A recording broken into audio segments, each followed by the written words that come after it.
ओम शांति। 10 मार्च 2026 आज की साकार मुरली रंगीन बड़े बड़े अक्षरों में पढ़ें, सुने और मंथन करें। हम प्रतिदिन प्रातः 4 बजे, 6 बजे, शाम को 4 बजे, 8 बजे 4 बार ज्ञान मंथन मुरली मंथन करते हैं। आप भी इस मुरली मंथन में साथी व सहयोगी बनना चाहते हैं तो उसके लिए इसी वीडियो के डिस्क्रिप्शन बॉक्स में गूगल मीट का लिंक दिया हुआ है।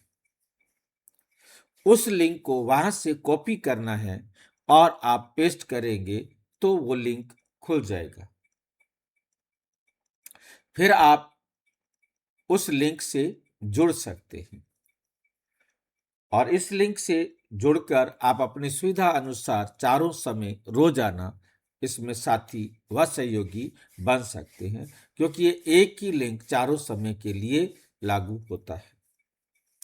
यदि आपको जुड़ने में कठिनाई हो रही है तो सामने इसी वीडियो में चलती हुई लाइन में व्हाट्सएप नंबर देख रहे हैं, उस पर मैसेज करके आप लिंक मंगा सकते हैं, प्रश्न पूछ सकते हैं, अपना सुझाव दे सकते हैं। अच्छा, ओम शांति। आज की साकार मुरली का सार। मीठा मीठा बाबा कहते, मीठे बच्चे, सबसे बड़ी बीमारी देह अभिमान की है। सबसे बड़ी बीमारी किसकी है? देह अभिमान की है। इससे ही डाउनफॉल हुआ है। इसलिए अब देही अभिमानी बनो। अब क्या बनो? देही अभिमानी बनो। सबसे बड़ी बीमारी कौन सी है? देह अभिमान की। ये बीमारी कब लगती है? देह अभिमान की बीमारी कब लगती है? जब पतित हो जाते हैं, विकारों में गिर जाते हैं, अहंकार आ जाता है। और कौन बताएंगे? हाँ जी, कब से? द्वापर से आदमी देह अभिमान में आ जाता है। जब से हम भाई शरीर समझ लेते हैं, जब से हो जाता है बीमारी। सबसे बड़ी बीमारी है। बीमारी लगती कब है ये? भाई जी, सतयुग से ही लगती है, पर धीरे धीरे लगती है। सतयुग से लगती है, धीरे धीरे लगती है। हम गिरते चले आते हैं। जिस समय हम परम धाम से इस शरीर में आए, हमने बीमारी को तो खुद पकड़ा। बीमारी तो उस टाइम लग गई, वो तो बीमारी फैल गई। द्वापर में आकर तो बीमारी फैल गई। लग तो उसी टाइम गई जिस टाइम हमने शरीर में प्रवेश किया। हमने खुद ही तो पकड़ा शरीर को। शरीर थोड़ा हमारे पास आया था।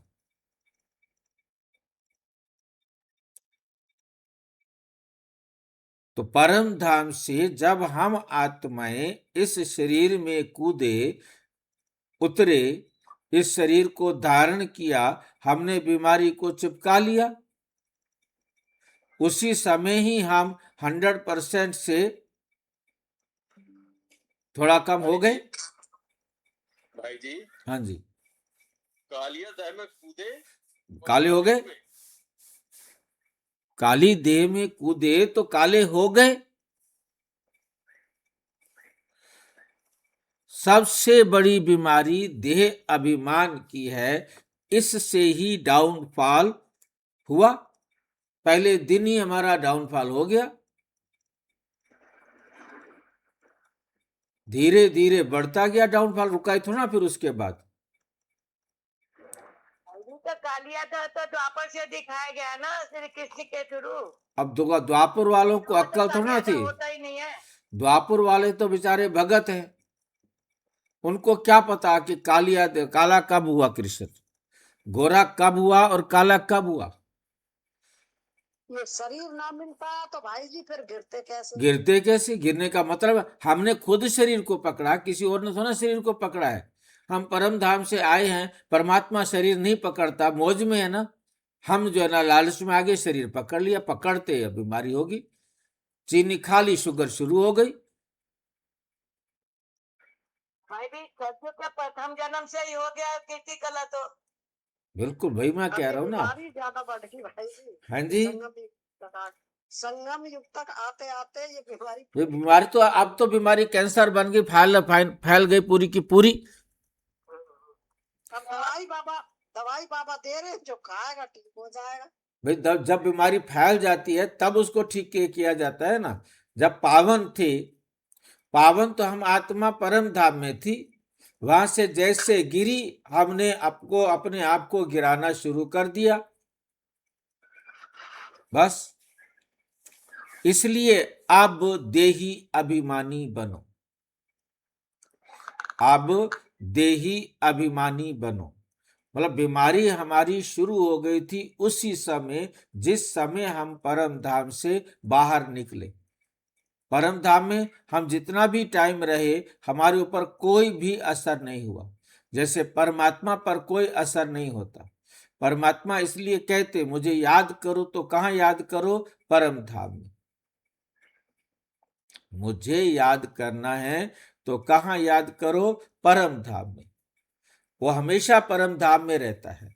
हमें मुरली सुनाने आता है तो भी परमात्मा परम धाम में ही रहते हैं।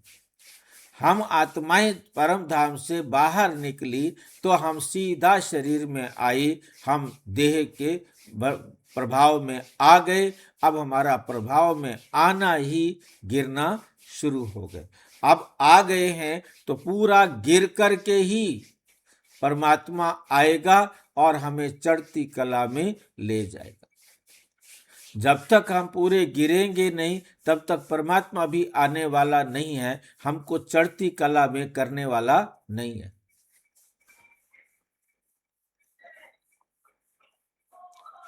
इसलिए आप देही अभिमानी बनो। आज की मुरली का सार है कि हमें फिर से अपने आप को देही अभिमानी बनाना है और अपने घर परम धाम जाना है। प्रश्न, तुम बच्चों की कर्मातीत अवस्था कब होगी? तुम बच्चों की कर्मातीत अवस्था कब होगी? जब योग बल से कर्म भोग पर विजय प्राप्त करेंगे। कब विजय प्राप्त करेंगे कर्म भोग पर?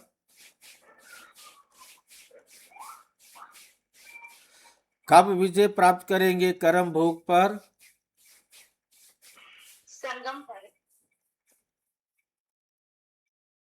एक पापी याद रहेगा तभी कर्म भोग पर विजय प्राप्त करेंगे, योग की साधना से।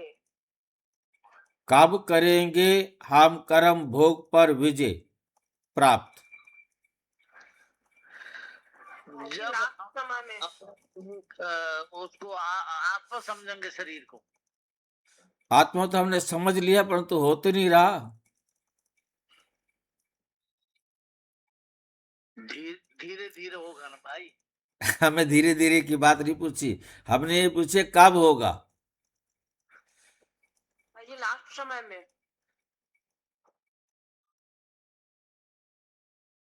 जब योग बल से कर्म भोग पर विजय प्राप्त करेंगे, पूरा देही अभिमानी बनेंगे। हमें थोड़ा थोड़ा से कोई मतलब नहीं है। अब तो आज तो बाबा सीधा आर पार की बात कर रहा है। हाँ। फाइनल जब बनोगे तब कर्मातीत होगे। जब तुम पूरा देही अभिमानी, आपको देह का पता ही नहीं होगा देह क्या होती है, तब आप कर्म भोग पर विजय प्राप्त करेंगे, तब आप सीधे परम धाम होंगे। कर्म भोग पर विजय प्राप्त करना माना परम धाम में जाना। भाई जी, हाँ जी, बाबा की श्रीमत पर लगातार चलते रहना। बाबा की तो श्रीमत चलते पर रहो। लगातार आप चलते रहना। श्रीमत पर चल रहे हो, ठीक है, चलते रहो, क्या फर्क पड़ता है। जब चलना बंद हो जाएगा, जब कुछ भी चलने के लिए नहीं रहेगा, तब हम श्रीमत पर चल रहे हैं, हम अपने आप को सुधार रहे हैं। चढ़ती कला में चढ़े थोड़ा है, कर्मातीत तो चढ़ने पर होगा ना। ये थोड़ा है कि चढ़ रहा हूं, पहली सीढ़ी पे हूं, दूसरी सीढ़ी पे हूं, चढ़ रहे हैं जी, चढ़ रहे हैं, चढ़ रहे हैं थोड़ा हम पूछ रहे हैं। हम तो ये पूछ रहे हैं कब होगा, जब ऊपर चढ़ जाएंगे, जब फाइनल बिल्कुल एकदम मैं जैसे ब्रह्मा आत्मा। बाबा का एग्जाम्पल है, हाँ जी, जैसे ब्रह्मा बाबा का एग्जाम्पल है। ब्रह्मा बाबा जब बन गए तब, जब ब्रह्मा सो विष्णु व श्री कृष्ण हुआ वो, विजय प्राप्त हुई तब उन्हें कर्मातीत हुए। क्योंकि रियल में कर्मातीत हम सिर्फ परम धाम में होते हैं। इस धरती पर आ गए, हम कर्म कर रहे हैं, कर्म से परे कहां हुए। कृष्ण की आत्मा जब परम धाम जाती है तो 1 साल के लिए कर्मातीत होती है। यानी अंतिम सांस तक भाई जी कर्मातीत नहीं होता कोई। नहीं हो सकता। सांस ले रहे हो, कर्म कर रहे हो, कर्म कर रहा है। कर्मातीत तो हुए ही नहीं। कर्मातीत तो तब होंगे जब हम परम धाम जाएंगे। भाई जी, बाबा के जो प्रश्न है बहुत कठिन है। श्रीमत यानी श्रेष्ठ मत। श्रेष्ठ मत क्या है? अपने को आत्मा समझ। अभी तक आत्मा तो आत्मा आत्मा करते, लेकिन आत्मा बनते कहाँ है? सारे कार्यक्रम तो हो ही रहे, बस इन विचारों को छोड़ के। खा पी रहे हैं, हंस रहे हैं, बोल रहे हैं, शरीर का यूज तो कर ही रहे हैं। जब योग बल से कर्म भोग पर विजय प्राप्त कर लेंगे, तब पूरा पूरा देही अभिमानी बनेंगे। ये देह अभिमान का ही रोग है सबसे बड़ा। इससे दुनिया पतित हुई है। देही अभिमानी बनो तो वे खुशी ये नशा रहे, चलन में सुधरे। भाई जी हाँ जी, सांस रुकने पर भी, मैंने जो बोला था ना, सांस रुकने पर भी कर्मातीत। संकल्प तो चल रहा है, सूक्ष्म शरीर में भी संकल्प चल रहा है, तब भी आप कर्मातीत नहीं हुए। कर्मातीत सिर्फ परम धाम में होते तभी हैं। कर्मातीत होंगे। कर्मातीत सिर्फ परम धाम में होते हैं। कर्मातीत सिर्फ एक बाप है, बाकी सब आत्माएं भी परम धाम में होते हैं। परंतु कर्मातीत बनना हम शुरू उस समय होते हैं, बनना शुरू होते हैं जब हम अपने आप को आत्मा समझना शुरू करते हैं। परंतु बनेंगे हम तब। बोला आत्मा बनते नहीं है, आत्मा तो बने बना, आत्मा बनते थोड़ी हो, आत्मा तो हो आप। नहीं, आत्मा समझते हैं ना भाई जी। आत्मा समझेंगे तो हमने कर्मातीत बनना शुरू कर दिया। देह समझेंगे तो गिरना शुरू कर दिया। ठीक है? क्योंकि देह के प्रति हम आकर्षित हुए ना। हमारा जो संकल्प परम धाम में आया, नीचे हमारा कॉस्ट्यूम है, हम जाकर उसको पहनेंगे और खेल करेंगे। ये संकल्प उन आत्माओं को परम धाम से नीचे लाया। उन्होंने अपने शरीर को पहना और खड़े हो गए। और जो भी आत्माएं आई, उन्होंने आकर के अपना शरीर पहना और खड़े हो गए। भाई जी, संगम युग पर आत्मा बनना असंभव है। इस हिसाब से तो सिर्फ परम धाम में ही आत्मा बन के रहना है। अभी हम पुरुषार्थ करते हैं तो उस अवस्था तक पहुंचते हैं ना। कोई 100% उस अवस्था तक पहुंचेगा, कोई 90% पहुंचेगा, कोई 20% पहुंचेगा, कोई 10% पहुंचेगा, कोई 3% पहुंचेगा, कोई 2% पहुंचेगा, कोई 1% पहुंचेगा। छोड़ने के बाद ही तो ही होगा सब। हाँ जी, शरीर जब छोड़े थे तभी तो पता चलेगा कितना % हम लोग पुरुषार्थ किए हैं। नेक्स्ट जन्म में तो कुछ याद ही नहीं रहता है। बहन जी, बात को समझना है कि हम आत्माएं कर्मातीत सिर्फ परम धाम में होते हैं। ठीक है कि नहीं? और उसके बाद जैसे ही हमारा पहला आकर्षण हुआ शरीर के प्रति, हम परम धाम से गिर तो हम उसी टाइम गए, परंतु धीरे धीरे हम उसके प्रभाव में आते, द्वापुर में आकर हम बिल्कुल शरीर के गुलाम हो गए। इसके लिए जितना भी मतलब हो सकता है, हम उन सब चीजों को प्राप्त करने के लिए बदे फंसे और गिरते आए। अब उसके बाद परमात्मा संगम पर आकर हमें ऊपर उठाने के लिए फिर पुरुषार्थ शुरू करते हैं। तो हम जितना भी गिर चुके थे, चाहे 99% गिर चुके थे, 98% गिर चुके थे, 70 गिर चुके थे, जिस भी अवस्था में थे, उस आत्मा को उतनी देर सोचना पड़ा और उसके बाद जब समझ में आ गया तो उसके पास कोई भी दिक्कत वाली बात नहीं थी। तो भाई जी जो हम लोग का पुरुषार्थ चलता है वो 51 से शुरू होता है ना? 51 से क्यों शुरू होगा? जब शिव बाबा आए तब सारी आत्माएं गिरकर 2% ही पवित्र रहती हैं। जब शिव बाबा आए उन्होंने आके चढ़ती कला किया ना।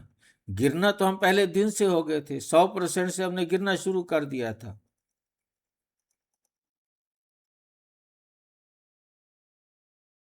परंतु रोना नहीं आया था हमें। सतयुग से गिरते गिरते कलयुग में आके 2% रह जाते हैं शरीर के अंदर पवित्रता, बस। हाँ।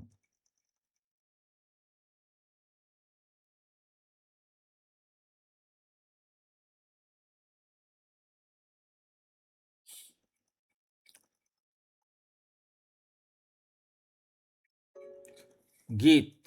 रात की राही थक मत जाना, सुबह की मंजिल दूर नहीं। ओम शांति। राही का अर्थ तो बच्चों ने सुना,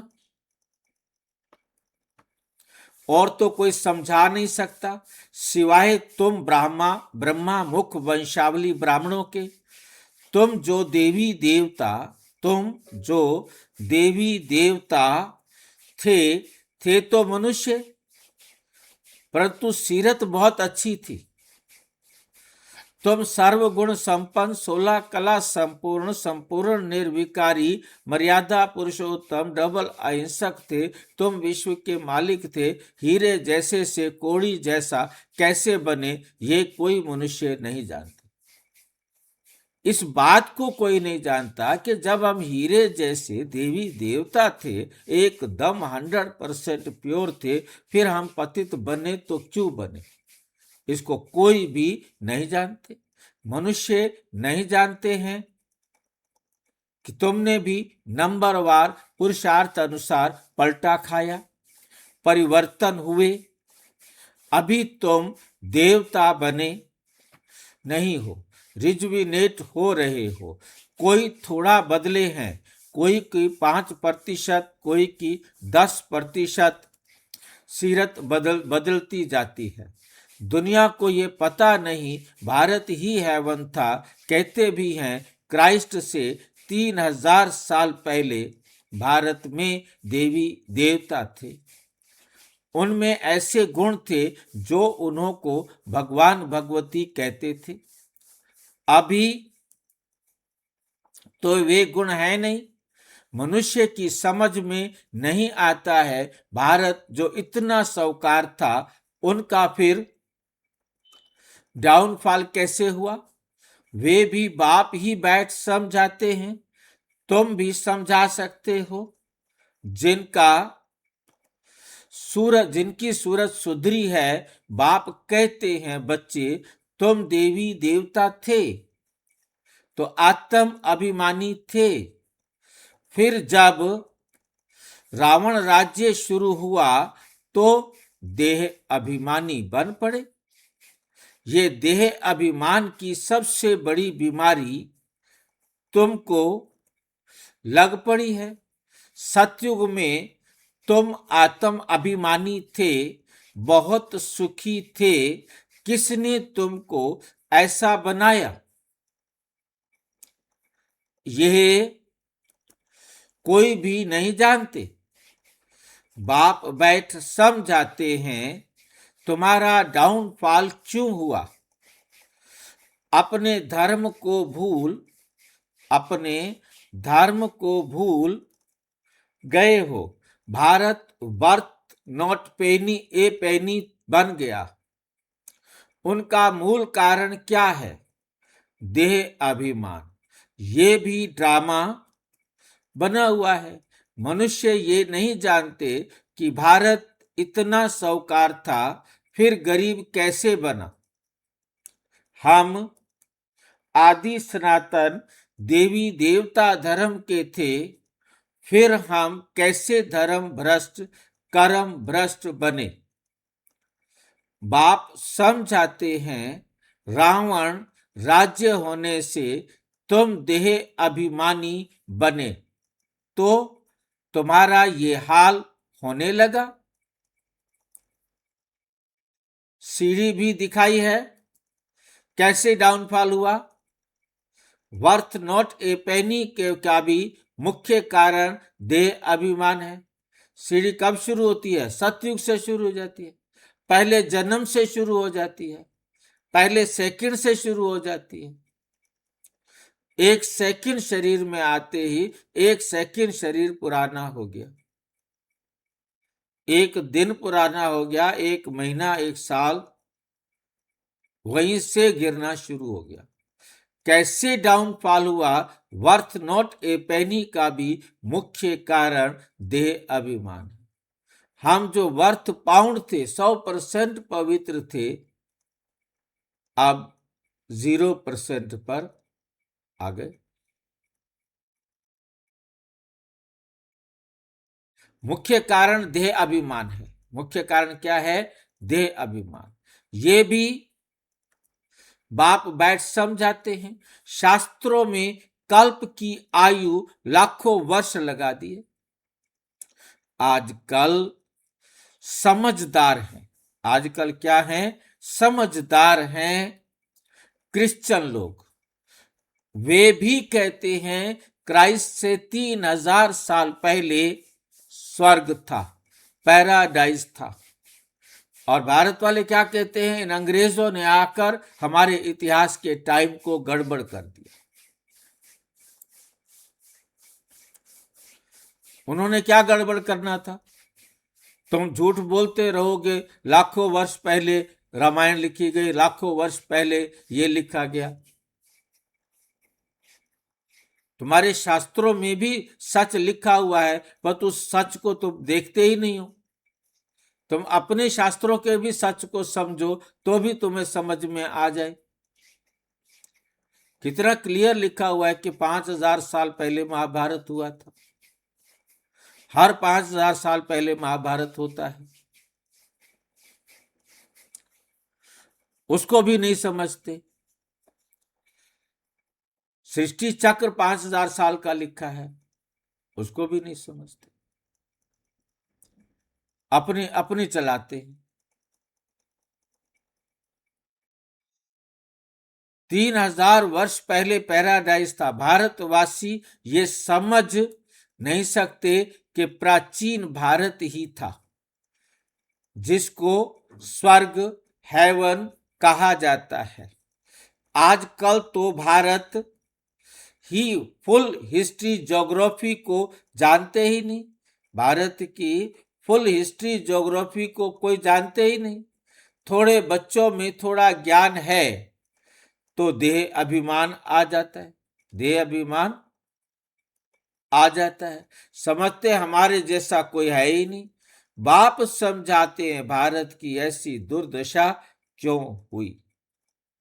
बापू गांधी भी कहते थे पतित पावन आओ, आकर राम राज्य स्थापन करो। आत्मा को जरूर कभी बाप से सुख मिला है तो पतित पावन को याद करते हैं।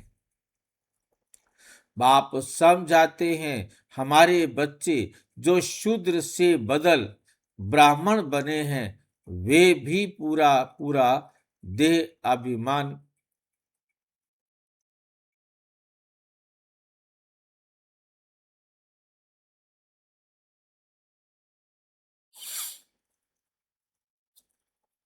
हमारे बच्चे, बाप समझाते हमारे बच्चे जो शूद्र से बदल ब्राह्मण बनते हैं वे भी पूरा देही अभिमानी नहीं है। अपने आप को बेशक कहला रहे हो कि हम ब्रह्मा कुमार हैं, पर तुमको देही अभिमानी थोड़ा बन गए हैं। पूरे देही अभिमानी नहीं बने, आत्म अभिमानी अभी पूरे नहीं बने, घड़ी घड़ी देह अभिमान में आ जाते हैं।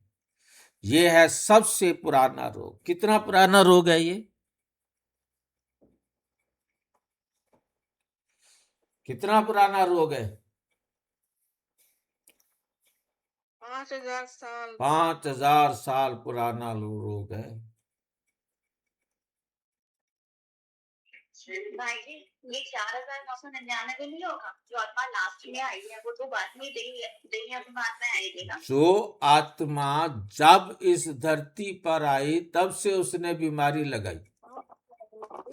कोई 500 साल के लिए आई है, कोई 2000 साल के लिए आई है, कोई 4000 साल के लिए आई है, कोई 4999 साल के लिए आई। जो आत्मा जब परम धाम से आई उसने ये बीमारी अपने आप को,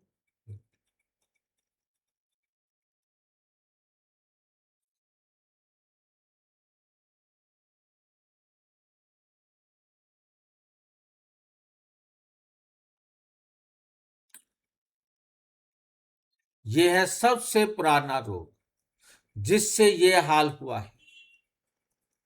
देही अभिमानी बनने में बड़ी मेहनत है। जितना देही अभिमानी बनेंगे उतना बाप को याद करेंगे, फिर अथाह खुशी रहनी चाहिए। गाया जाता है परवाह थी। किसकी परवाह थी? पार ब्रह्म में रहने वाले परमेश्वर की। वो मिल गया, उससे 21 जन्मों का वर्षा मिलता है। बाकी क्या चाहिए बताओ? तुम सिर्फ देही अभिमानी बनो, मामेकम याद करो, बल ग्रस्त व्यवहार में रहो। सारी दुनिया देह अभिमान में है। भारत जो इतना ऊंच था उसका डाउनफॉल हुआ है। हिस्ट्री ज्योग्राफी क्या है ये कोई बता ना सके। ये बातें कोई भी शास्त्रों में नहीं है। देवताएं आत्म अभिमानी थे, जानते थे एक देह को छोड़ दूसरी लेनी है। परमात्म अभिमानी नहीं थे। तुम जितना बाप को याद करेंगे देही अभिमानी रहेंगे, उतना बहुत मीठा बनेंगे। देह अभिमान में आने से ही लड़ना झगड़ना बंदरपना आ जाता है। ये बाप समझाते हैं, ये बाबा भी समझ रहे हैं। बच्चे देह अभिमान में आकर शिव बाबा को भूल जाते हैं। देह अभिमान में आकर शिव बाबा को भूल जाते हैं। अच्छे अच्छे बच्चे, अच्छे बच्चे। एक बताया है देही अभिमानी और परमात्मा अभिमानी। हाँ जी, क्या बताया?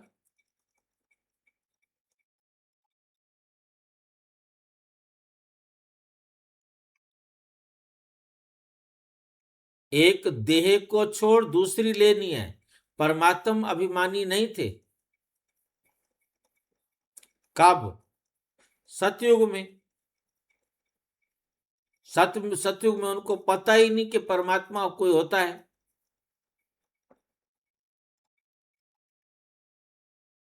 ये सतयुग की बात कर रहे हैं। देवताएं आत्म अभिमानी थे,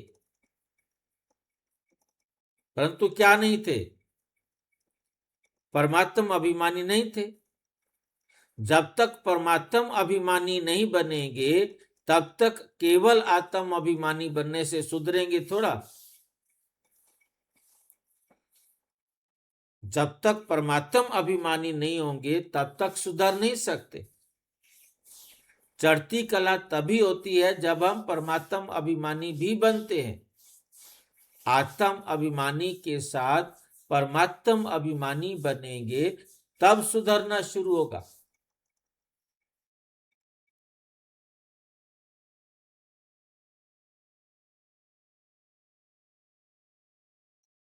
गीता में लिखा तो गया कि तुम आत्मा हो, तुम ये शरीर नहीं हो।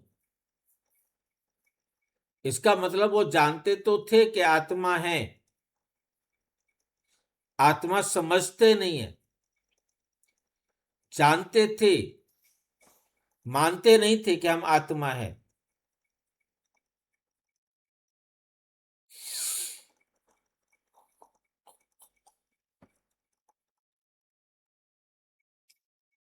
तुम जितना बाप को याद करेंगे, देही अभिमानी रहेंगे, उतना बहुत मीठा बनेंगे। देह अभिमान में आने से ही लड़ना, झगड़ना, बंदरपना आ जाता है। ये बाप समझाते हैं, बाबा भी समझ रहे हैं। बच्चे देह अभिमान में आकर शिव बाबा को भूल जाते हैं। अच्छे अच्छे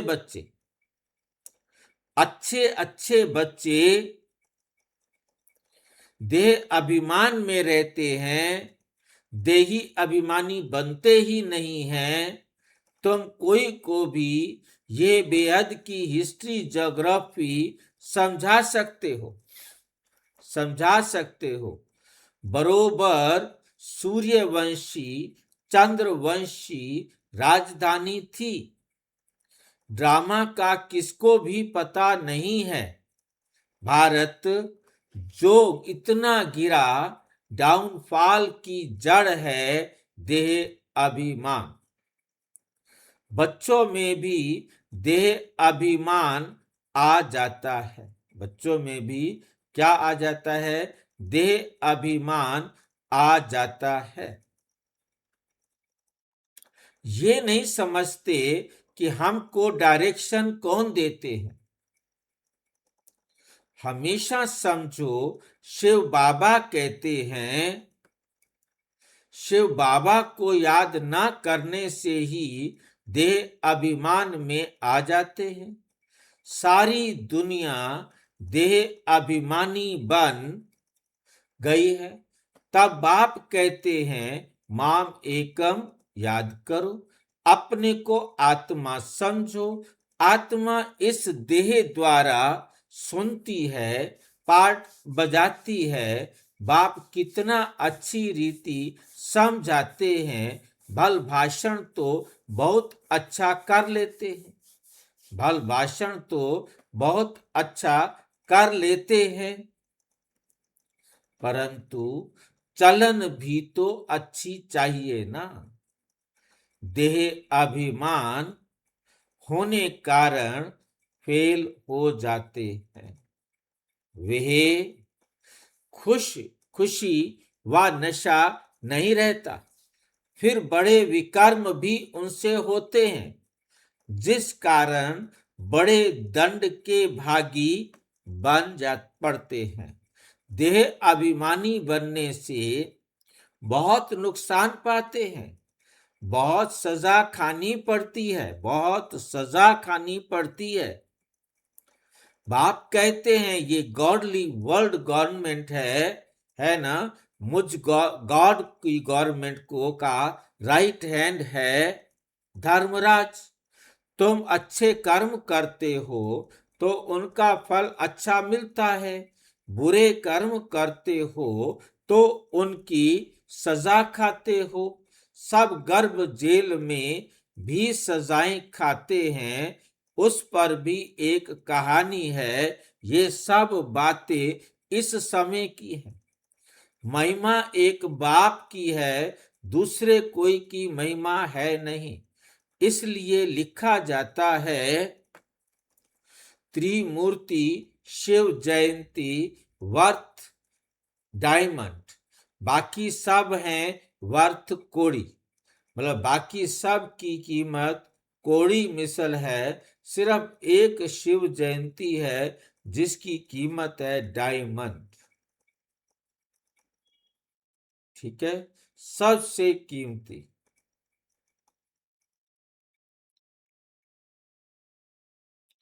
सिवाय शिव बाबा के पावन कोई बना ना सके। पावन बनते हैं फिर रावण पतित बनाते हैं, जिस कारण सब देह अभिमानी बन पड़ते हैं। अब तुम देही अभिमानी बनते हो। ये देही अभिमानी अवस्था 21 जन्म चलती है। देही अभिमानी अवस्था 21 जन्म चलती है। तो क्या होता है, देही अभिमानी होने के बाद भी 21 जन्म, हर जन्म हम गिरते आए। देही अभिमानी होने पर भी हम क्यों गिरते आए?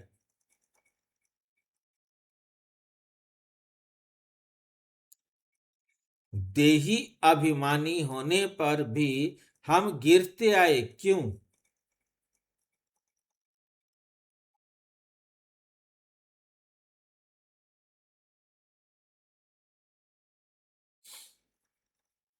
क्यों गिरे?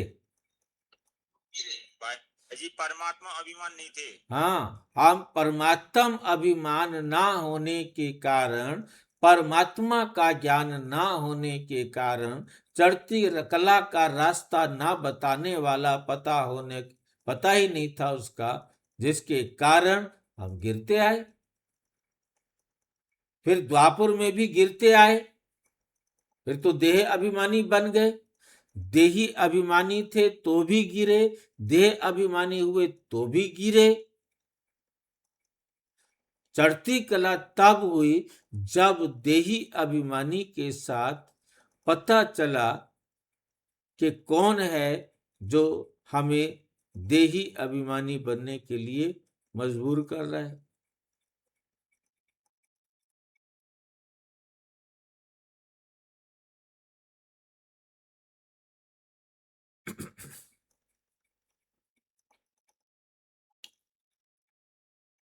ये देही अभिमानी अवस्था 21 जन्म चलती है तो बलिहारी एक की गाई जाती है। भारत को स्वर्ग बनाने वाला शिव बाबा है। ये किसको पता नहीं कि शिव बाबा कब आया। उनकी हिस्ट्री तो पहले चाहिए। शिव कहा जाता है परम पिता परमात्मा को। तुम जानते हो देह अभिमान के कारण डाउनफॉल हुआ। ऐसे ही तब तो बाप आए राइज करने। राइज और फॉल, दिन और रात, ज्ञान सूर्य प्रगटा, अज्ञान अंधेरा विनाश। सबसे जास्ती अज्ञान है ये देह अभिमान। देह अभिमान ही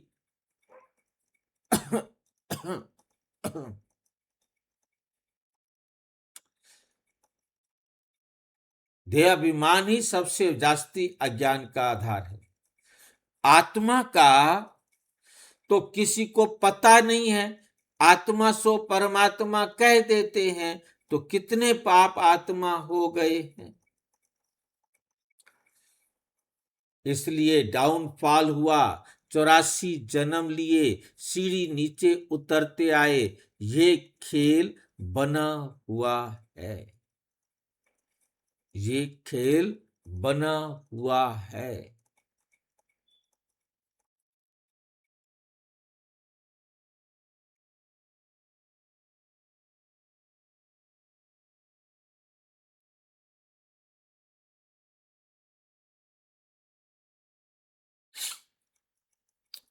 ये वर्ल्ड की हिस्ट्री ज्योग्राफी तुम बच्चे जानते हो और दुनिया में कोई भी नहीं जानते।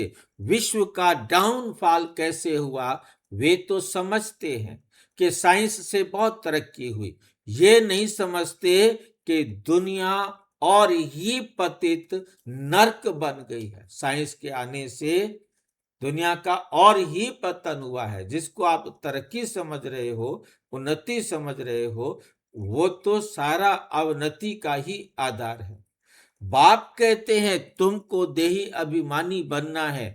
अच्छे अच्छे महारथी ढेर के ढेर ज्ञान बड़ा अच्छा सुनाते हैं, परंतु देह अभिमान टूटा हुआ नहीं है। देह अभिमान के कारण कोई में क्रोध का अंश है तो कोई में मोह का अंश है, कोई ना कोई अंश है, कुछ ना कुछ है। सीरत सुधरनी चाहिए ना, बहुत बहुत मीठा बनना चाहिए। तब मिसाल देते हैं, शेर बकरी इकट्ठे जल पीते थे। वहां कोई ऐसे दुख देने वाले जानवर भी होते नहीं।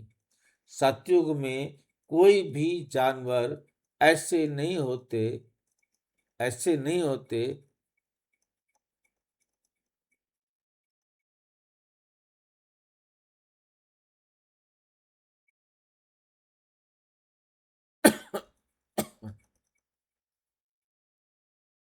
वहां कोई ऐसे दुख देने वाले जानवर भी होते नहीं। इन बातों को भी मुश्किल कोई समझते हैं, नंबरवार समझने वाले हैं। कर्म भोग निकल जाए, कर्मातीत अवस्था हो जाए, ये मुश्किल होती है। बहुत देह अभिमान में आते हैं, पता ही नहीं पड़ता, पता ही नहीं पड़ता। हमको ये मत कौन देते हैं? श्रीमत श्री कृष्ण के द्वारा कैसे मिलती है?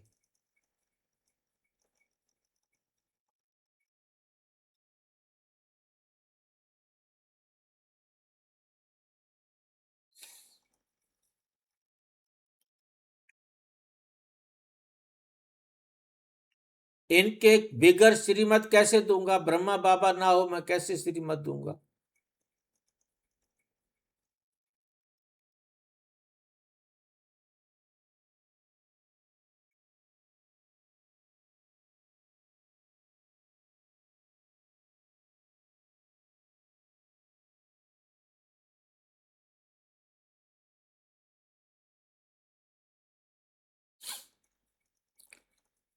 स्थायी रथ हमारा ये है, देह अभिमान में आकर उल्टे सुल्टे कार्य करके मुफ्त अपनी बर्बादी मत करो, नहीं तो नतीजा क्या होगा? बहुत कम पद पाएंगे, पढ़े के आगे जाकर भरी ढोएंगे। बहुत कहते हैं भारत की हिस्ट्री ज्योग्राफी जो फुल होनी चाहिए सो नहीं है।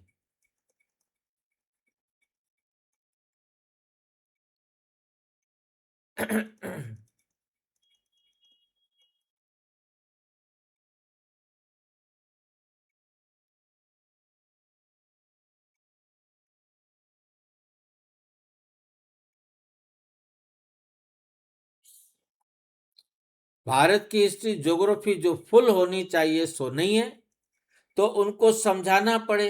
तुम्हारे सिवाय तो कोई समझा ना सके, परंतु देही अभिमानी स्थिति चाहिए, वे वही उच्च पद पा सकते हैं।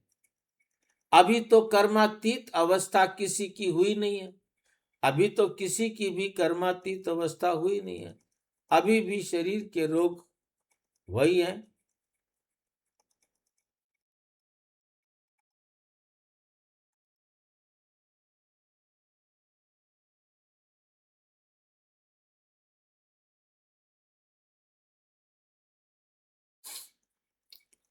इनके बाबा के ऊपर तो बहुत झंझट है, ब्रह्मा बाबा के ऊपर तो कितनी फिक्रात रहती है। बहुत समझते हैं कि सब ड्रामा अनुसार होता है, फिर भी समझाने के लिए युक्तियां तो रचनी होती है ना।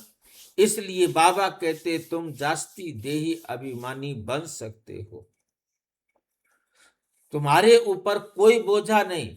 बाप पर तो बोझा है, हेड तो ये है ना प्रजापिता ब्रह्मा, परंतु ये किसी को पता ही नहीं है कि इनमें शिव बाबा बैठे हैं।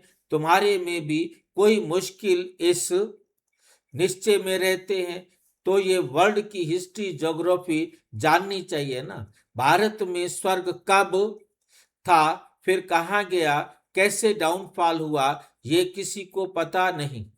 जब तक तुम नहीं समझाओ तब तक कोई समझ ना सके। इसलिए बाबा डायरेक्शन देते हैं, लिखा पढ़ी करो। तो स्कूलों में वर्ल्ड की हिस्ट्री ज्योग्राफी बतानी चाहिए, डाउनफॉल पर भाषण करना चाहिए।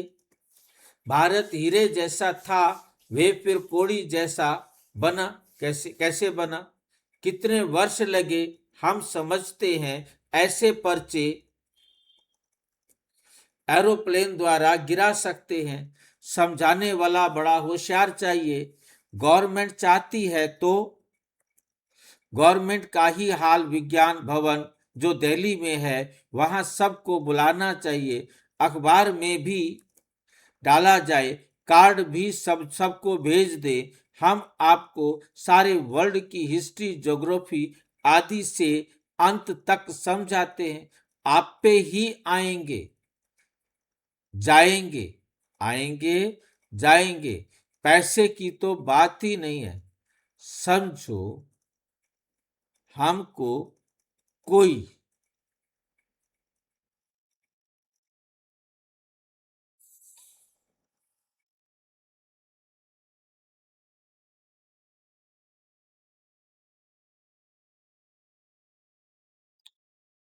हमको कोई मिला, प्रेजेंट भेंट करते हैं तो हम ले नहीं सकते। हमें कोई मिला, वो हमें कोई भेंट करता है ब्रह्मा कुमारी को, मैं ये देना चाहता हूं, ब्रह्मा कुमारी नहीं ले सकती।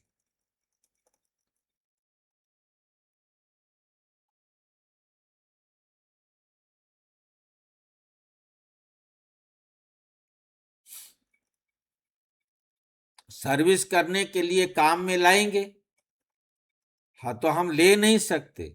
सर्विस करने के लिए काम में लाएंगे। समझ में आई है बात कि कोई हमें पैसे देता है, अजनबी है, ज्ञान में नहीं चलता है, वो यदि हमें किसी प्रकार का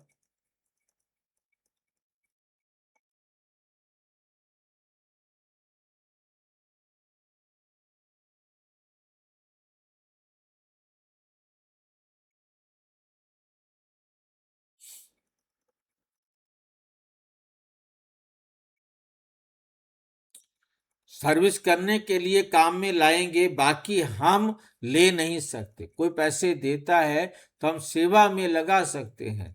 जैसे मैं आपको एग्जाम्पल से समझाने की कोशिश करूं कि रशिया के अंदर जब वहां पर गए तो उन्होंने कहा जी प्रदर्शनी लगाते हैं, कोई नहीं आता, परंतु वो लोग कहते हैं कि यदि आप टिकट लगाएंगे ना तो बहुत आएंगे। तो रशिया के अंदर बाबा से पूछा गया कि क्या करें, अब रशिया इतना पैसा खर्च कैसे करें हम।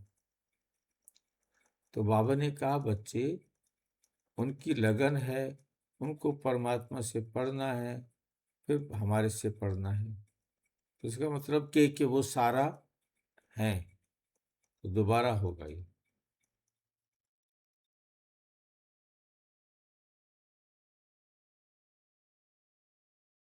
भाई जी दोबारा बताओ, समझ नहीं।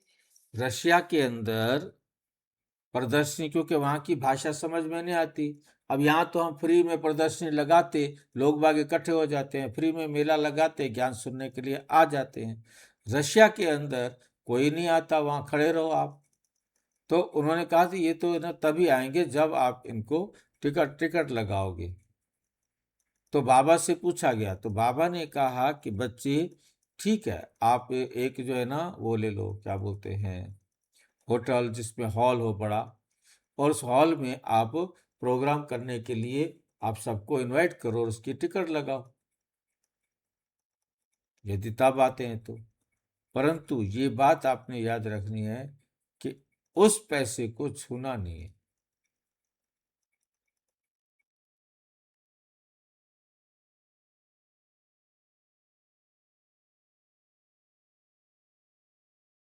तो उसके क्या बाद हमें तो खर्च बहुत करना सारे लोग आ गए, फिर तो सारा हॉल भरा पड़ा था, बाहर वेटिंग में भी खड़े हुए थे।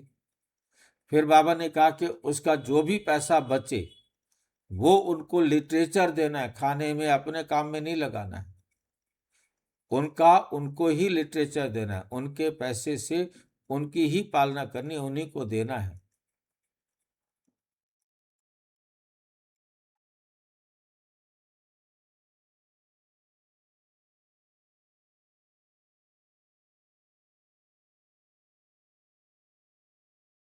मैं तुमसे दान लेकर क्या करूंगा, शिव बाबा कहते हैं, जो भर कर फिर देना पड़े तुम्हें। एक बार तुमसे लूं फिर तुम्हें मुझे देना पड़ेगा। मैं पक्का शराफ हूं। शराफ याद आता है? शराब किसे कहते हैं, किसको याद आता है?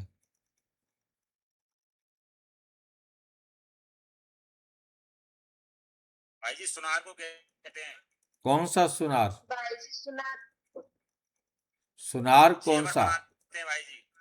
सुनार की दुकान से कचरा लेके जाता हूँ हाँ, खरीद एक सुनार होता है, केवल थोड़ा सा कचरा लिया और उसको कुछ भी क्या बोलते, सोने से कुछ बना दिया। और कुछ होते हैं जो कचरे से सोना बना देते हैं।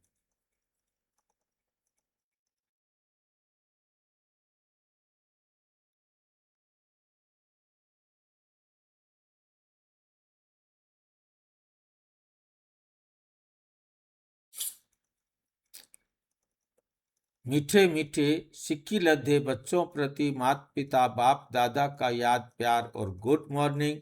रूहानी बाप की रूहानी बच्चों को नमस्ते। हम रूहानी बच्चों की रूहानी बाप दादा को नमस्ते नमस्ते नमस्ते। धारणा के लिए मुख्य सार। नंबर 1, देह अभिमान में आकर कोई भी उल्टा सुल्टा काम नहीं करना है। देही अभिमानी बनने का पूरा पूरा पुरुषार्थ करना है। अपनी सीरत चलन सुधारते रहना है। बहुत बहुत मीठा शीतल बनना है। अंदर में क्रोध मोह का जो भूत है उसे निकाल देना है। वरदान। रिगार्ड देने का रिकॉर्ड ठीक रख। खुशी का महादान करने वाले पुण्य आत्मा भव। वर्तमान समय चारों ओर रिगार्ड का रिकॉर्ड ठीक करने की आवश्यकता है। ये बताया हमने, कितना भी उन्हें साफ किया।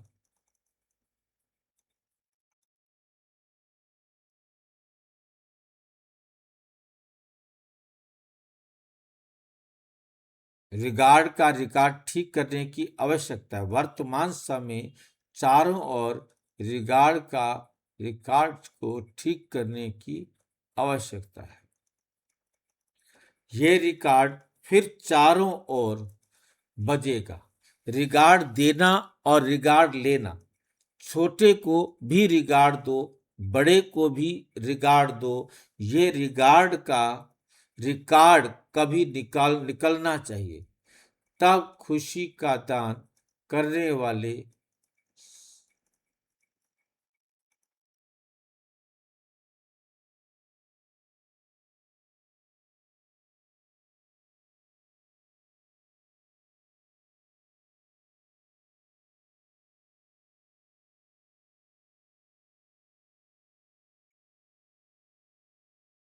तब खुशी का दान करने वाले महादानी पुण्यात्मा बनेंगे। किसी को रिगार्ड देकर खुश कर देना ये बड़े से बड़ा पुण्य का काम है, सेवा है। स्लोगन। हर घड़ी को अंतिम घड़ी समझकर चलो तो एवर रेडी रहेंगे। मातेश्वरी जी के अनमोल महावाक्य, पहला अनमोल वाक्य है, तमोगुणी माया का विस्तार। सत्वगुणी रजोगुणी तमोगुणी ये 3 शब्द कहते हैं। इसका अर्थ है क्या तीसरे कुल या तीसरी कुल चल रही है।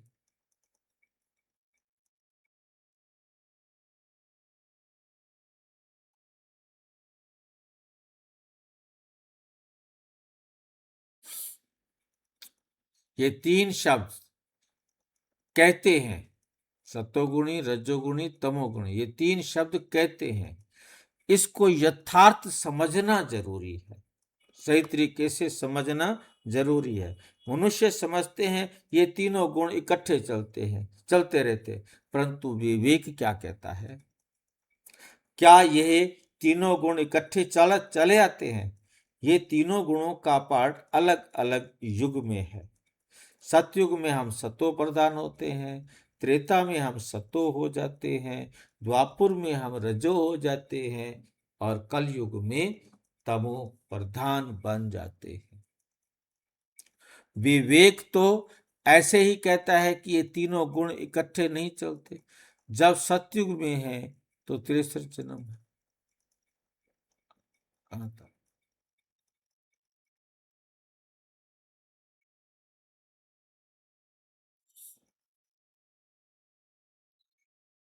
सतयुग है तो सतो गुणी है, द्वापर है तो रजोगुणी है, कलयुग है तो तमोगुणी है।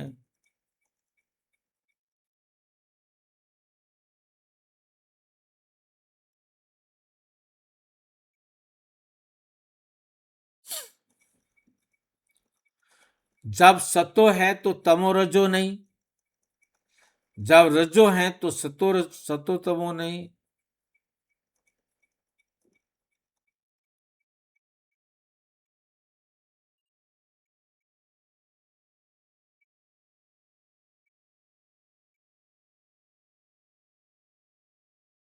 जब रजो है तो फिर सतो नहीं, जो गिर गया अब वो पीछे वाली अवस्था तो अब उसके पास नहीं है ना।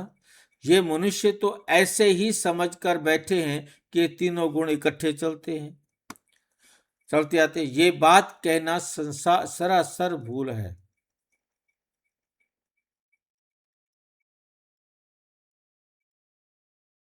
भाई जी त्रेता में क्या होते हैं, सत्तो? त्रेता में सतो, सतयुग में सतो प्रधान, द्वापर में रजो, कलयुग में तमो प्रधान।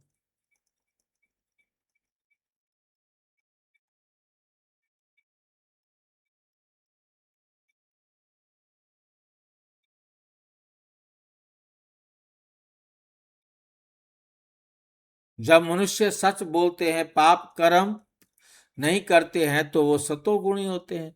परंतु विवेक कहता है जब हम कहते हैं सतोगुणी, तो इस सतोगुणी का मतलब है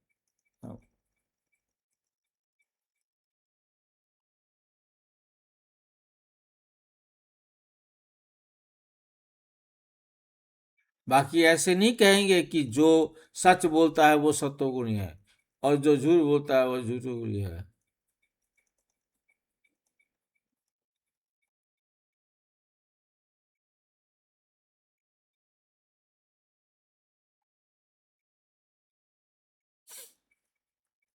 ऐसे ही दुनिया चलती आती है।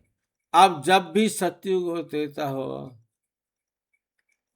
जब क्या होगा, सतयुग कहते हैं तो इसका मतलब है सारी सृष्टि पर सतो गुणी सतो प्रधान अवस्था होती है।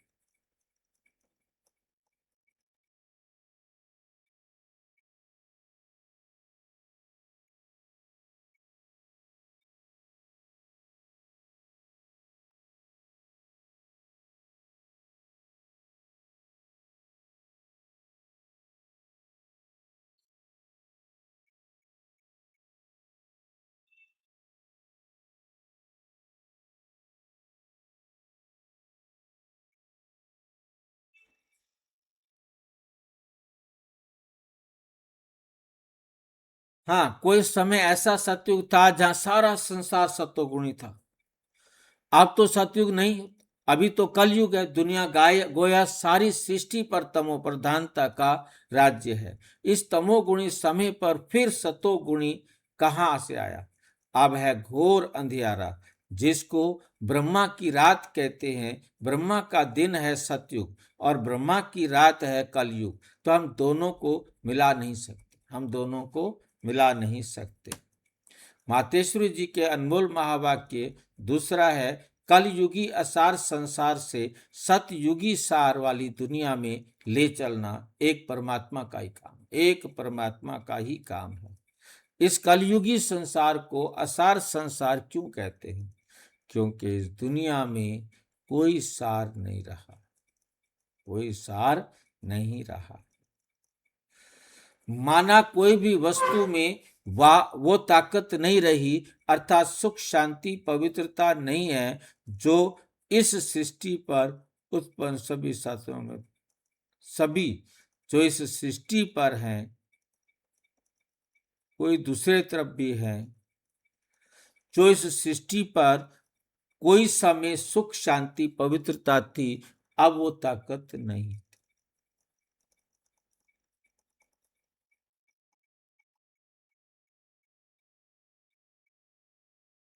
क्योंकि इस सृष्टि में 5 भूतों की प्रवेशता है, इसलिए ही सृष्टि को भय का सागर या दिव्य जीवन देकर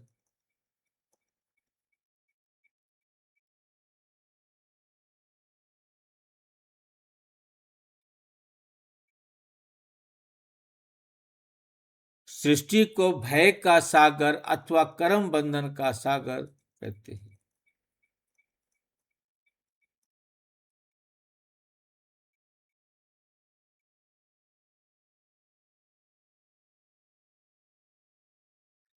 भय का सागर अथवा कर्म बंधन का सागर कहते हैं। इस सृष्टि को क्या कहते हैं? भय का सागर। सारी दुनिया भय में रह रही है।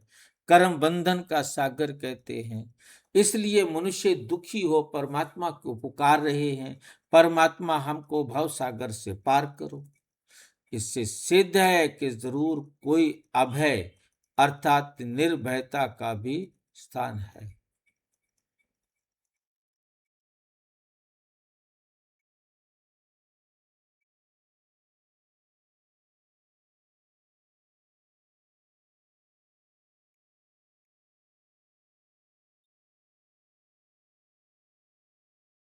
इसलिए इस संसार को पाप का सागर कहते हैं, जिससे पार कर पुण्य आत्मा वाली दुनिया में चलना चाहते हैं। तो दुनियाएं दो हैं, एक सतयुगी सार वाली दुनिया, दूसरी है कल युगी आसार की दुनिया।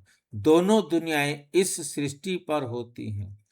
अभी तो परमात्मा वो सार बद्ध वाली दुनिया स्थापन कर रहे हैं। सार वाली दुनिया कौन सी है? सतयुग। वो स्थापना कर रहे हैं। अच्छा, ओम शांति। और विस्तार से जानने के लिए चाहिए है अव्यक्त इशारे। निश्चय के फाउंडेशन को मजबूत कर सदा निर्भय और निश्चिंत बनना है।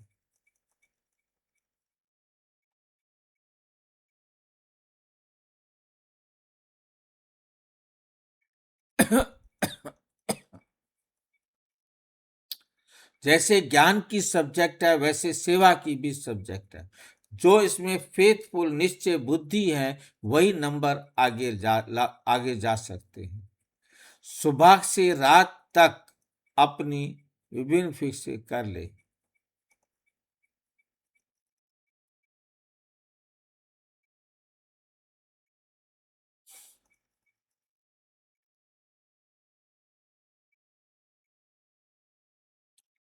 सुबह से रात तक अपना फिक्स प्रोग्राम, डेली डायरी बनाओ, क्योंकि जिम्मेवार आत्माएं हो, रिवाइजी आत्मा नहीं हो।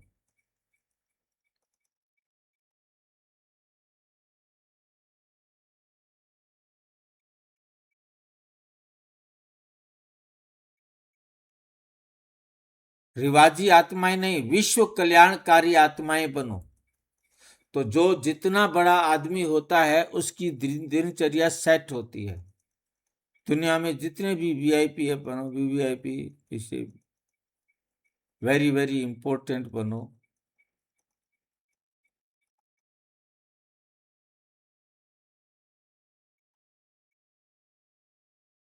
तो जितना बड़ा आदमी होता है उसकी दिनचर्या उतनी सेट होती है। अच्छा, ओम शांति। और विस्तार से जानने के लिए प्रजापिता ब्रह्मा कुमारी ईश्वरीय विश्वविद्यालय के किसी भी सेवा केंद्र पर संपर्क करें। और यदि कोई प्रश्न है तो 9213106986 पर केवल टेलीग्राम करें। 9650692270 पर केवल व्हाट्सएप करें, फोन नहीं। ओम शांति।